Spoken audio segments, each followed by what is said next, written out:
Jemaat kasih Tuhan, selamat pagi. Kita jumpa lagi dalam persekutuan ibadah hari Minggu 14 Juni 2020. Kita masih dalam suasana protokol kesehatan karena pandemi COVID-19. Mari kita tetap bersatu dalam ibadah walaupun di tempat masing-masing sebagai kebersamaan kita. Bersama bukan mesti harus berkumpul. Dan jangan lupa jaga jarak, jaga kesehatan. Mari kita mulai ibadah kita. Bernyanyilah baginya, bermazmurlah baginya. Percakapkanlah segala perbuatannya yang ajaib. Bermegahlah di dalam namanya yang kudus. Biarlah bersuka hati orang-orang yang mencari Tuhan. Carilah Tuhan dan kekuatannya. Carilah wajahnya selalu. Ingatlah perbuatan-perbuatan ajaib yang dilakukannya, mujizat-mujizatnya, dan penghukuman-penghukuman yang diucapkannya. Hai anak cucu Abraham, hambanya, hai anak-anak Yakub, orang-orang pilihannya.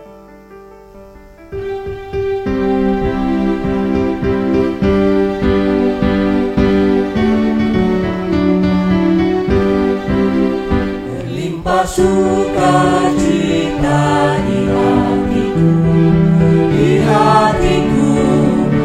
hatiku berlimpah sukacita di hatiku, tetap di hatiku, aku bersyukur bersukacita, kasih Tuhan diam di dalamku, aku bersyukur bersukacita, kasih Tuhan diam di dalamku.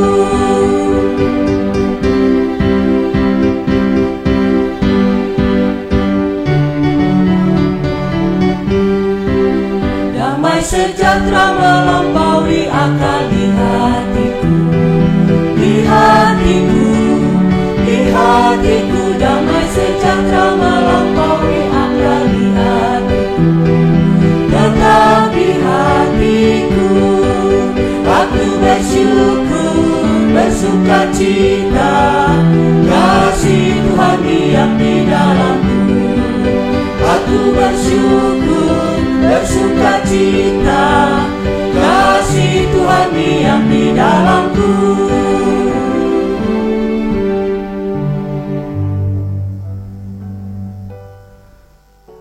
Marilah kita meteraikan persekutuan ibadah kita dalam pengakuan yang demikian. Pertolongan kita adalah dalam nama Tuhan Allah yang menjadikan langit dan bumi. Kasih, karunia, dan rahmat Allah Bapa menyertai saudara. Menyertai saudara juga.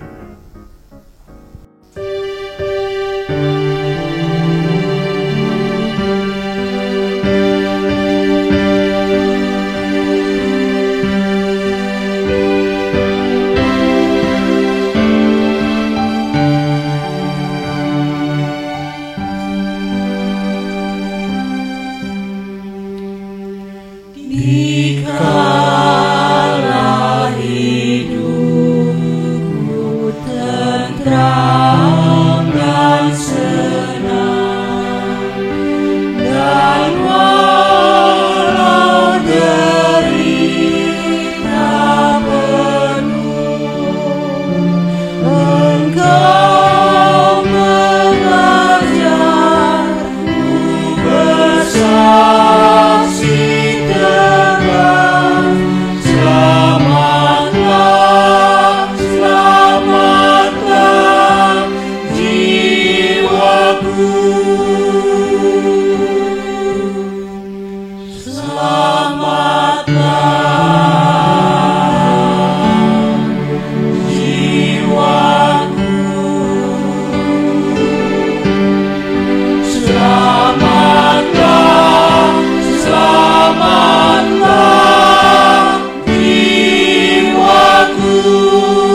Kita akan membaca dan mendengar serta merenungkan sebagian firman Tuhan.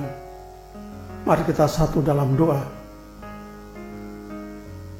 Ya Allah yang Maha Tinggi, dimuliakanlah nama-Mu.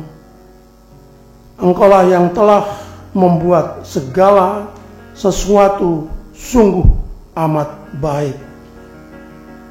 Kami hamba-hamba-Mu menantikan Engkau.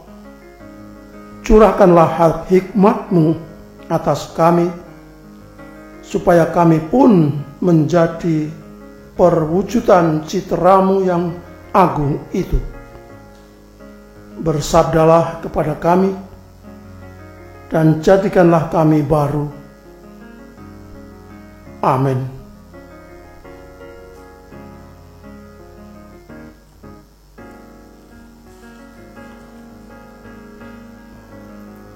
Firman Tuhan yang kita baca dan dengar, saya kutipkan dari Injil Matius. Injil Matius pasalnya yang ke-9 ayat 35 sampai dengan 10. Matius 10 ayatnya yang ke-8.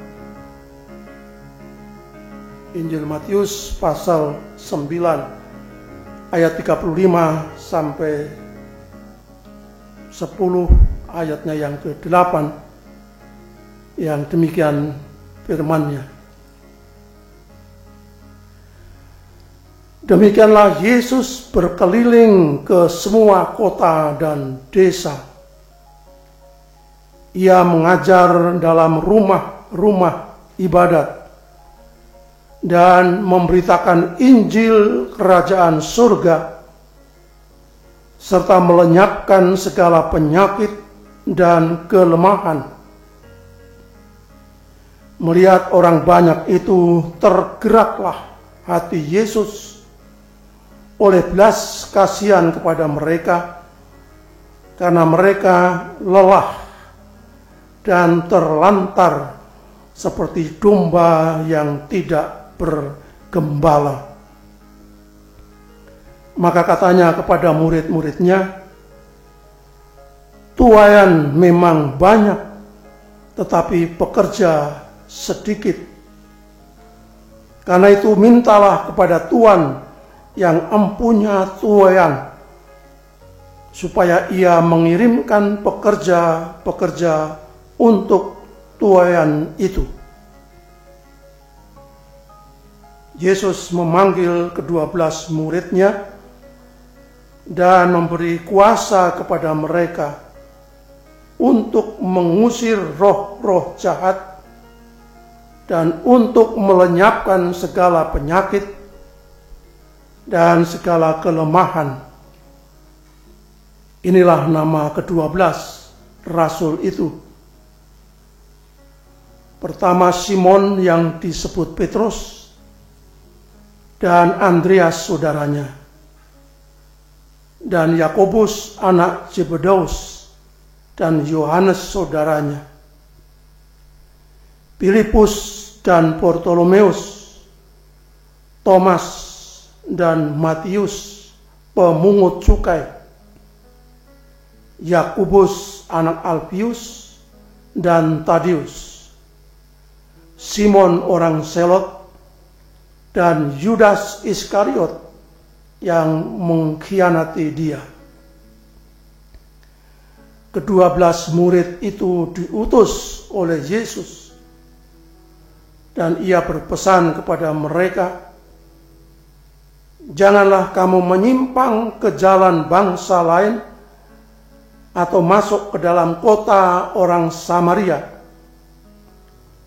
melainkan pergilah kepada domba-domba yang hilang dari umat Israel. Pergilah dan beritakanlah, kerajaan surga sudah dekat. Sembuhkanlah orang sakit, bangkitkanlah orang mati, tahirkanlah orang kusta, usirlah setan-setan. kamu telah memperolehnya dengan cuma-cuma, karena itu berikanlah pula dengan cuma-cuma. Demikian jauh pembacaan firman Tuhan, dan yang berbahagia tentu kita yang senantiasa membaca, mendengar, dan mau menghayati, memahami untuk mengeterapkan firman Tuhan.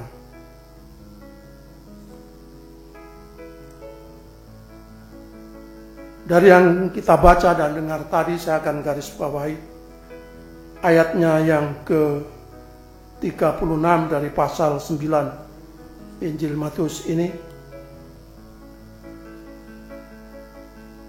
Matius pasal 9 ayat 36, saya baca ulang demikian. Melihat orang banyak itu, tergeraklah hati Yesus oleh belas kasihan kepada mereka, karena mereka lelah dan terlantar seperti domba yang tidak bergembala.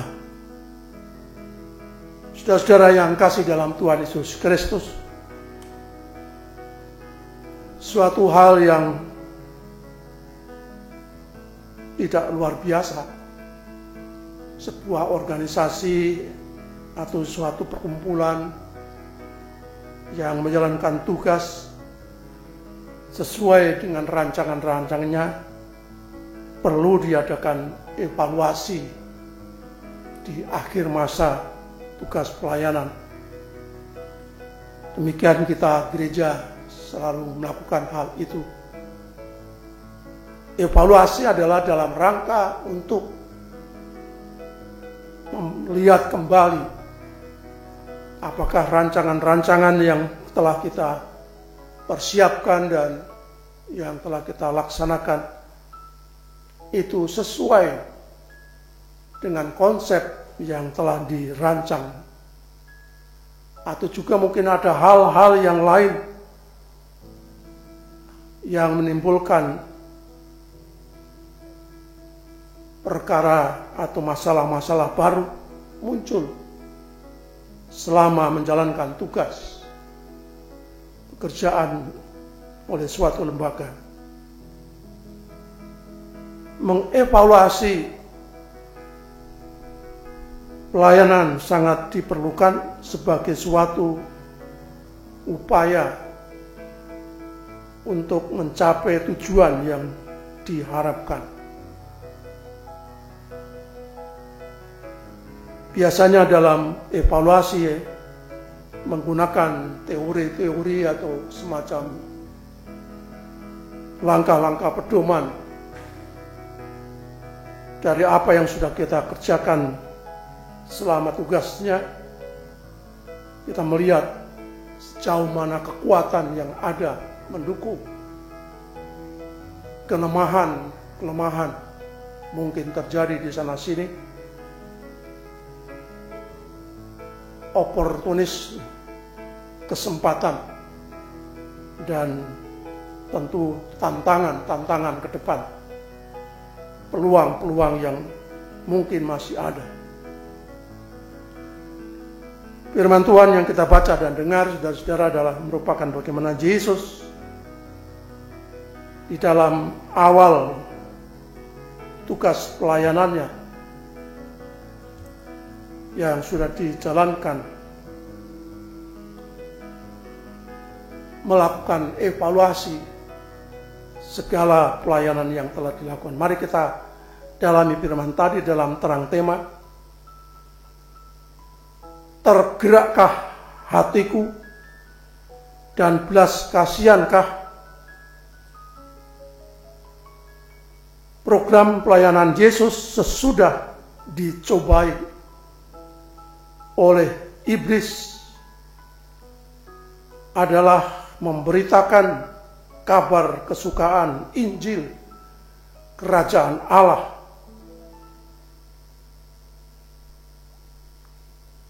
Dimulai dari Matius pasalnya yang keempat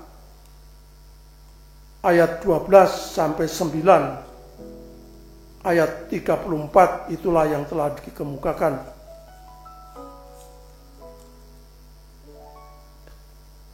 Injil Matius pasal 4 ayat 12. Tetapi waktu Yesus mendengar bahwa Yohanes telah ditangkap, menyingkirlah ia ke Galilea.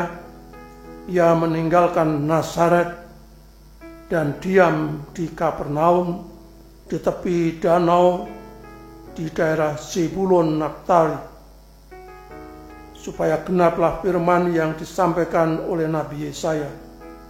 Dan seterusnya itu sampai akhir Matius 9 ayatnya yang ke-34.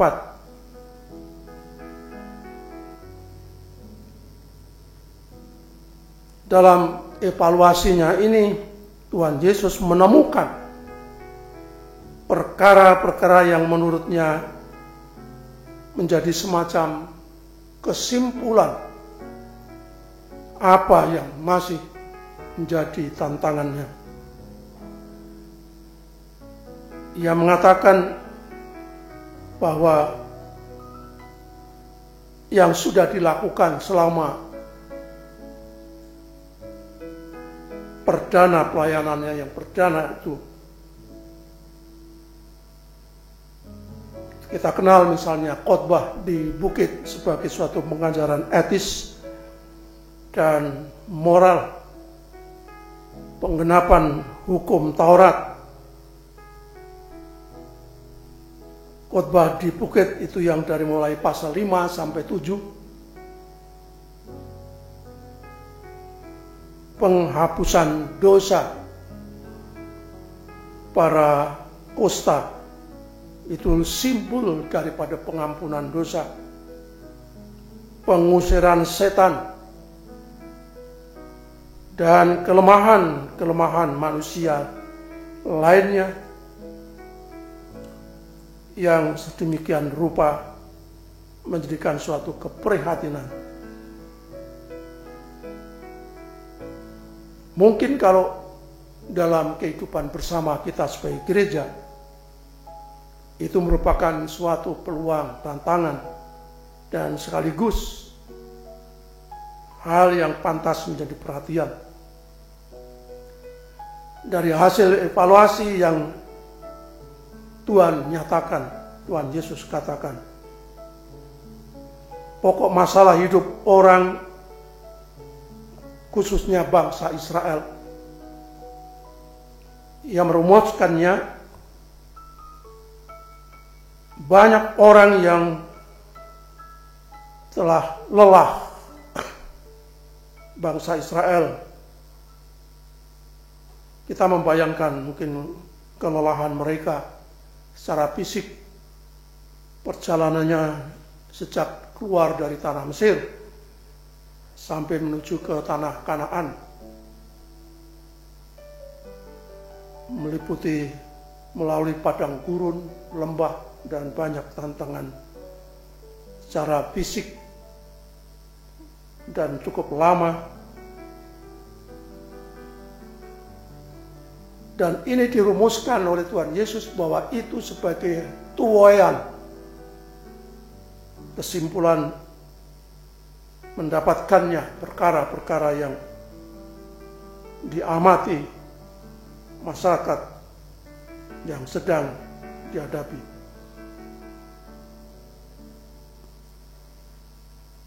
Persoalan-persoalan manusia, kelelahan, dan segalanya. Bahkan merasa kehidupannya yang penuh penderitaan. Itulah menjadi bagian yang perlu disentuh. Ia membutuhkan pekerja-pekerja yang bisa membantu untuk menuai apa yang telah terjadi, hasil tuaian yang sudah nyata itu. Maka langkah strategis yang berikutnya dilakukan Yesus adalah dipilihnya 12 murid yang sebelum bertugas diberi kuasa atau exousia dalam bahasa Yunani dunamos, dunami. Kita tahu itu ada kata dinamo, ada kekuatan, diberikan kekuatan, potensi daripada para muridnya dalam rangka menuai tuaian yang sudah nampak. Dalam banyak kegiatan seperti gereja sebagai organisasi maupun pribadi, umat Kristen untuk menyatakan kerajaan Allah, kita juga banyak melihat munculnya hambatan-hambatan, tetapi juga sekaligus peluang. Tidak saja dari diri sendiri, tetapi juga mungkin dari luar. Tantangan dan hambatan dari luar membuat gereja kadang-kadang menjadi ciut nyalinya. Tetapi tantangan dari diri sendiri yang mereka menjadi pesimis itu lebih fatal lagi. Karena itu akan membunuh gereja, menjadi mati spiritualnya, semangatnya. Apa yang dikatakan Yesus, tergerak hatinya belas kasihan karena orang-orang yang kelelahan itu. Akankah itu menjadi tidak lagi bagian daripada keprihatinan gereja? Apakah gangguan, ketidakberdayaan menghadapi semuanya itu mungkin bisa menjadi kurang percaya diri dari apa yang dinyatakan Tuhan Yesus? Ia mengundang para murid-muridnya 12 yang lalu menjadi rasul-rasul, utusannya itu. Bagaimana untuk peluang yang diberikan menjalankan penuaian, hasil tuaian dunia yang sedemikian lelah, dunia yang menderita, yang perlu diobati, perlu dikuatkan, dan perlu ditolong.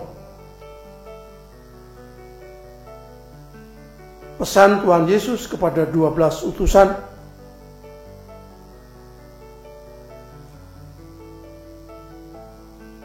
pergilah kepada domba-domba yang hilang dari umat Israel. Janganlah kamu menyimpang ke jalan bangsa lain atau musuh atau masuk ke dalam kota orang Samaria. Ada ketentuan mengapa terbatas atau mengapa dibatasi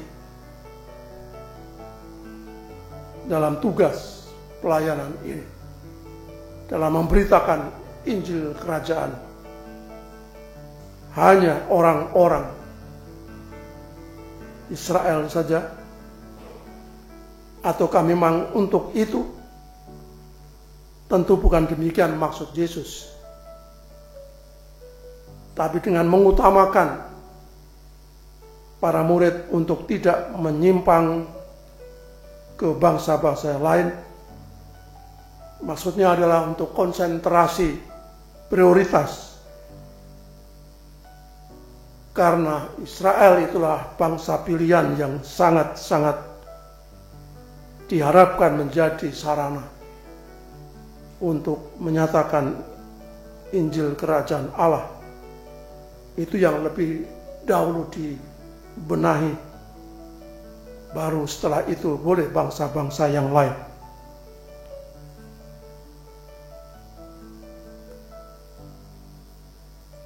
Injil Kerajaan Allah adalah merupakan berita sukacita keselamatan yang dilakukan oleh Tuhan Allah kepada umatnya yang dipilih. Itu hanya mungkin terjadi motif yang harus dimiliki setiap orang, para murid. Sebagaimana Yesus melihat orang banyak itu, tergeraklah hati Yesus oleh belas kasihan kepada mereka karena mereka lelah dan terlantar seperti domba yang tidak bergembala. Kita bisa membayangkan saudara-saudara seperti apa domba yang tidak bergembala. Itu yang dilihat oleh Yesus tentang umat pilihan Allah Israel yang sesungguhnya menjadi berkat bagi banyak orang. Sejak zaman Abraham dipanggil Tuhan, dipilih Tuhan untuk menjadi berkat. Tetapi kalau Israel sendiri mengalami hal ketidakmampuan ini seperti domba yang tanpa gembala, inilah yang menjadi perhatian daripada Tuhan Yesus, sehingga itulah diutamakan untuk diselesaikan terlebih dulu sebagai umat yang diistimewakan.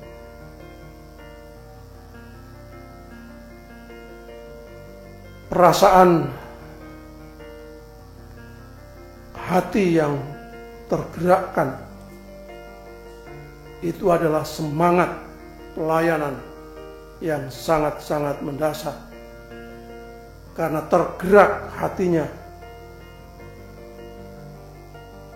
Karena itulah setiap orang akan mampu menjalankan atau tergerak juga untuk pelayanan. Dari firman ini tertulis dalam bahasa aslinya, Edon detos oklos splageneste peri oton. Dalam bahasa Revised Standard Alkitab bahasa RSV, when he saw the crowd, he had compassion for them. Ada kata compassion. Dalam bahasa Jawa mungkin yang tergerak atau yang tertarik. Mirsa wong akeh iku trenyuh banget penggalihe marga saka welas. Wah, ini mungkin orang Jawa bisa sangat nges menerimanya. Trenyuh itu juga hati yang tergerak.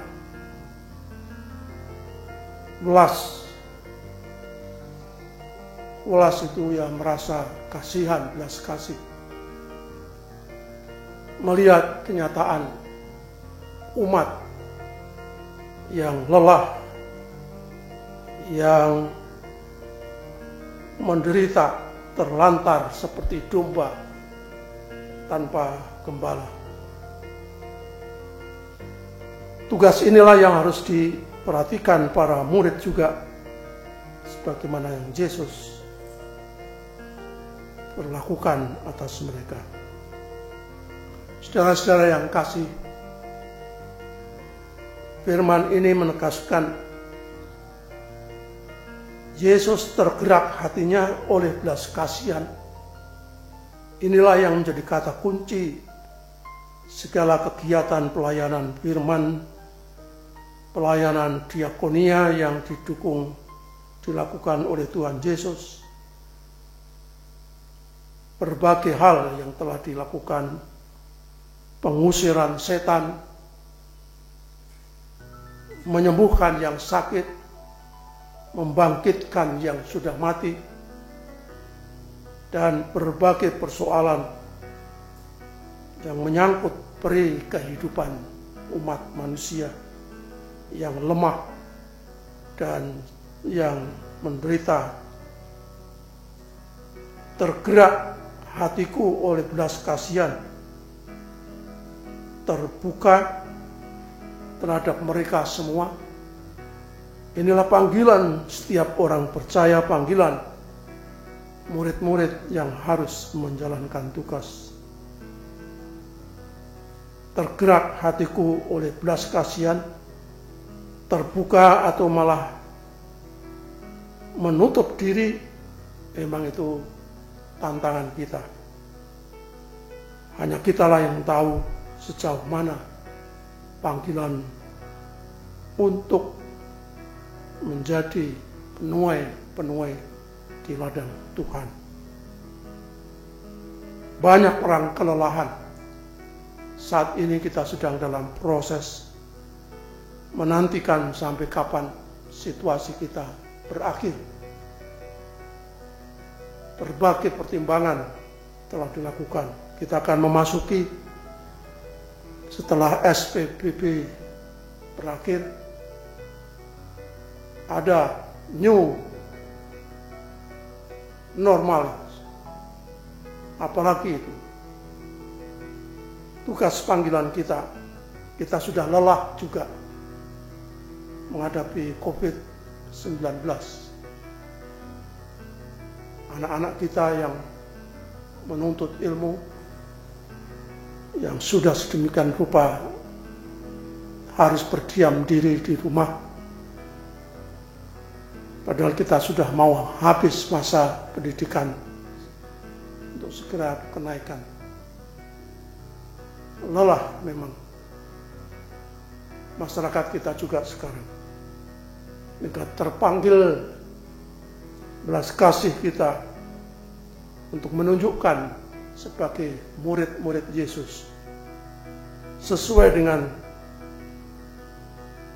eksusua, kekuatan, kemampuan, kuasa yang diberikan Tuhan masing-masing kita. Mari ini menjadi suatu bagian, ikut merasakan penderitaan kita semuanya juga.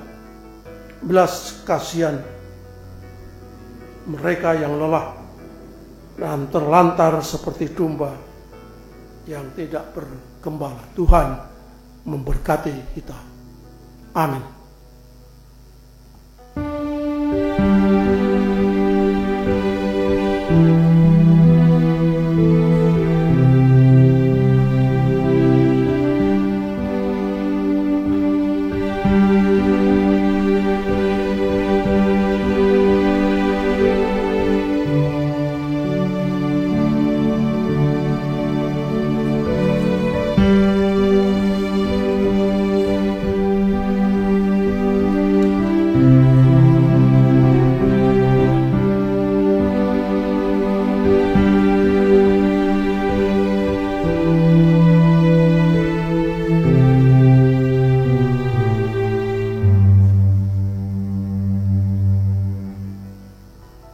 Kita satu dalam doa untuk menaikkan doa syafaat kita.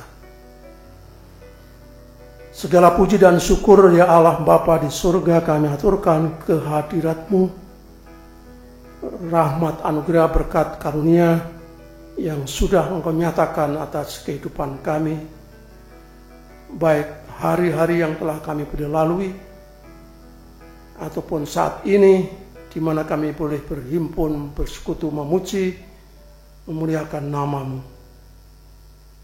Dalam suasana yang masih mencemaskan, merasakan kegaduhan hidup ini, kami datang kepadamu juga ya Tuhan, berangkat dari kesaksian firman-Mu ini, bagaimana kami harus melakukan hidup, mendatangkan berkat bagi sesama, terutama dalam masa-masa kelelahan, masa-masa keterlantaran dan juga kesulitan-kesulitan berbagai perkara. Oleh karena menghadapi pandemi COVID-19 yang sampai kapan kami juga belum mengetahuinya. Bapa, untuk ini perkenankanlah berangkat sebagaimana Yesus yang telah memperhatikan pergumulan umatnya, dan kami semua sebagai warga jemaat Tuhan, mampukanlah untuk mengambil bagian, perhatian, simpati, empati bagi sesama kami juga, khususnya yang masih dalam pergumulan berat. Oleh karena akibat daripada protokol kesehatan, banyak hal yang harus kami lakukan untuk tetap tinggal di rumah, untuk tidak melakukan aktivitas di luar secara bergerombol. Ini semuanya mendatangkan berbagai pergumulan berat juga. Harus seperti apa? Keleluasaan hidup sungguh amat terganggu. Namun Bapa di surga, kami menyadari karena keadaan yang sedang menimpa, bukan hanya di wilayah daerah kami, tetapi juga seluruh dunia yang sedang berperkara ini. Oleh karena itu Bapa, perkenankanlah kami juga memohon kasih kemurahan Bapa melalui Putra-Mu Tuhan Yesus untuk membebaskan segala beban kehidupan kami yang merasa berat ini. Tuhan menolong kemampuan kami untuk cerdas dan bijaksana di tengah-tengah masyarakat kehidupan yang ada secara sosial ini. Tuhan memampukan dan membebaskan dari segala pengaruh yang mungkin akan terjangkit perkara yang kurang baik dalam situasi kami. Turut serta ambil bagian dalam rangka menjaga jarak di antara satu dengan yang lain. Engkau menolong, memampukan, memberikan tuntunan selalu Tuhan, sehingga sungguh-sungguh semuanya boleh terbebaskan dari gangguan pandemi COVID-19. Kami berdoa juga bagi bangsa negara kami, hamba-Hamba-Mu yang menjadi bagian gugus tugas mengamankan keadaan masyarakat bangsa ini dari akibat pandemi yang terjadi. Tuhan memberikan roh hikmat kebijakan mereka sehingga mampu menjalankan tugasnya dengan penuh kesetiaan, kesukacitaan, dan ketekunan. Dan berikanlah kesehatan juga atas mereka sehingga mereka dapat mengerjakan tugasnya. Kami juga serahkan pemimpin bangsa negara kami, presiden, wakil presiden, dan seluruh pembantunya, para menteri, ialah makin berhati yang bijaksana dan mampu mengatasi kemelut yang terjadi ini dengan arif dan bijaksana, baik di pusat, di daerah, di pelosok tanah air dari masyarakat bangsa ini. Bapa di surga, kami juga berdoa saudara-saudara kami, hamba-Hamba-Mu Jemaat GKSBS Palembang Siloam yang saat ini sedang mengalami derita sakit penyakit yang dideritanya. Tuhan kiranya menolong mereka juga. Dalam hal ini kami mengingat hamba-Mu Bapak Sarjono yang masih dalam proses pemulihan dari derita sakitnya. Tuhan memberikan kekuatan baru sehingga boleh segera mereka pulih, sehat, tanpa gangguan, dapat menjalankan aktivitasnya. Ibu Rasiem, Ibu Syekh Linuber, anak Jeremia Eko Gloria, dan Bapak Suwanti, warga jemaat yang dari Sungai Lilin, atau saudara-saudara yang lainnya yang tidak dapat kami sebutkan. Bapa, biarlah Engkau juga hadir mengurapi segala usaha sehat dengan kekuatan baru daripadamu. Segala puji, hormat, dan rahmat Tuhan biarlah menyertai semua usaha dalam mengatasi kemelut yang terjadi, sakit penyakit yang dideritanya. Kami juga berdoa saat ini keluarga yang sedang masih dalam duka oleh karena salah satu anggota keluarganya Tuhan panggil menghadap ke hadirat-Mu. Kami ingat hamba-Mu Ibu keluarga Lestari Sugiyastono, keluarga Sugiyasworo, atas meninggalnya Ibu Sujiati. Tuhan juga memberkati mereka yang ditinggalkan keluarga besarnya, menghiburkan mereka, memberikan ketabahan, kekuatan yang baru. Mereka boleh berserah sepenuhnya bahwa yang terjadi semuanya tidak terlepas dari campur tangan Tuhan. Keluarga Bapak Andre Manurung, yang salah satu orang tuanya yaitu ibunya juga telah Tuhan panggil menghadap ke hadirat-Mu. Mohon kekuatan dan pertolongan-Mu.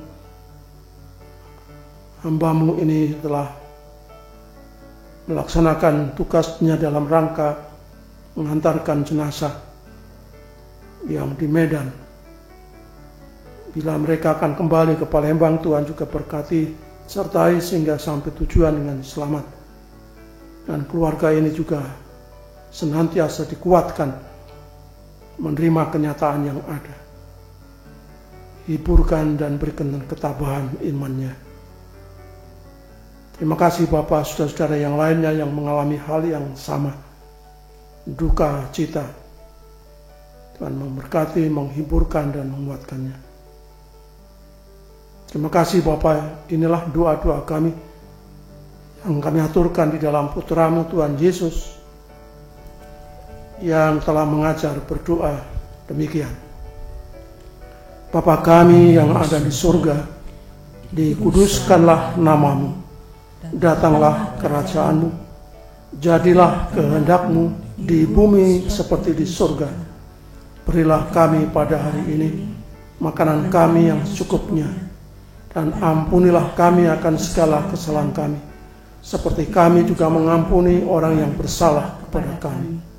Dan janganlah bawa kami ke dalam pencobaan, tapi lepaskanlah kami daripada yang jahat.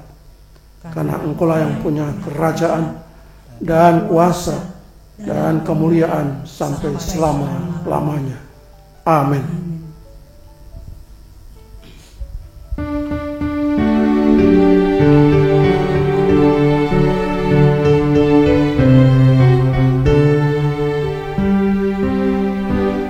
Sekalipun diriku dapat berkata-kata dengan semua bahasa manusia dan bahasa malaikat ataupun yang lainnya, tapi jika aku tak mempunyai kasih, aku serupa gong yang menggema, lacanan yang gemericik.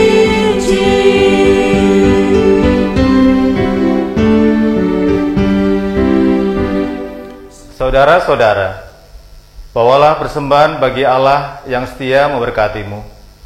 Nyatakanlah syukurmu kepadanya yang telah memenuhimu dengan kebaikan dan rahmat. Bawalah persembahan syukur kepadanya dengan mengingat nat demikian. 1 Tesalonika 5 ayat 16-18. Bersukacitalah senantiasa, tetaplah berdoa, mengucap syukur dalam segala hal, sebab itulah yang dikehendaki Allah di dalam Kristus Yesus bagi kamu.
Setiap hari rahmat-Mu tiada putusnya. Hendak ku puji nama-Mu tetap selamanya.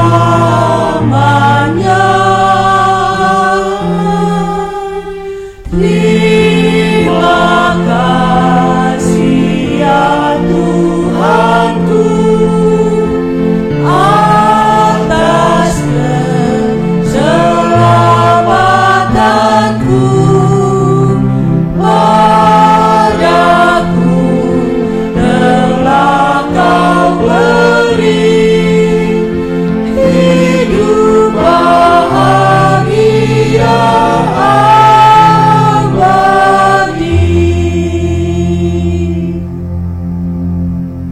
Mari kita berdoa.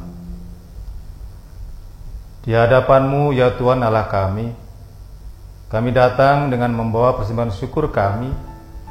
Kami sadar semua ini tidaklah sebanding dengan kasih karunia yang sudah dan akan terus Engkau limpahkan atas kami. Sebab tak berkesudahan kasih dan setia-Mu atas segenap ciptaan-Mu. Kiranya Engkau berkenan atas semua ini demi kemuliaan-Mu. Amin. Jemaat kasih Tuhan, ibadah kita boleh berakhir sampai di sini. Dan jemaat sudah mendengar firman, jadilah engkau diperbaruinya. Dan jadilah murid-murid yang melakukan perintah Sang Guru Yesus Kristus. Pertolong-tolongan untuk menghadirkan damai sejahtera Allah dalam kehidupan ini, dan terimalah berkat Tuhan. Tuhan memberkati engkau dan melindungi engkau. Tuhan menyinari engkau dengan wajah-Nya dan memberi engkau kasih karunia. Tuhan menghadapkan wajah-Nya kepadamu dan memberi engkau damai sejahtera dalam Bapa, Putra, dan Roh Kudus. Amin.